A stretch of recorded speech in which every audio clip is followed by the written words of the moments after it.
Look at all these crazy text effects. But you know what's even crazier is all of these are actually audio effects. The text on this oscilloscope is being drawn using audio signals, and I'm literally just putting on pretty standard audio effects like EQ and distortion.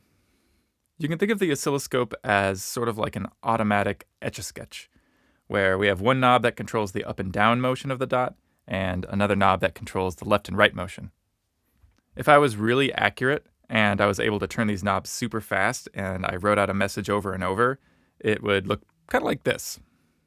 Actually, that's pretty much exactly what's happening here.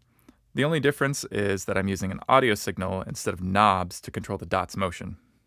The sound that would normally come out of your left speaker is moving the dot up and down, and the sound that would normally come out of your right speaker is moving it left and right. So what would happen if we cut out all the high frequencies? Well, let's see. The more high frequencies we cut out, the more our text looks like a soft blob. That makes sense though. High frequencies are what give signals their sharpness, and that's just a general truth about signal processing. If you take the high frequencies from a square wave, it loses its sharp edges.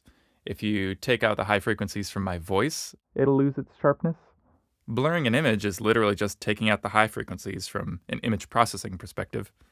So it's not really surprising that when we cut out the high frequencies, we take away the signal's ability to draw sharp corners. If you've been watching the lyric videos for my new album, this probably looks pretty familiar. In those, I'm just cutting the high frequencies like I just explained.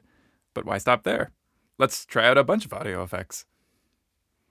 Okay, so for the rest of the video, I'm just going to run through some of the most common audio effects, and we're just going to watch what it does to the text. I was pretty surprised. They actually turned out way cooler than I thought they would. And they're all pretty unique, too.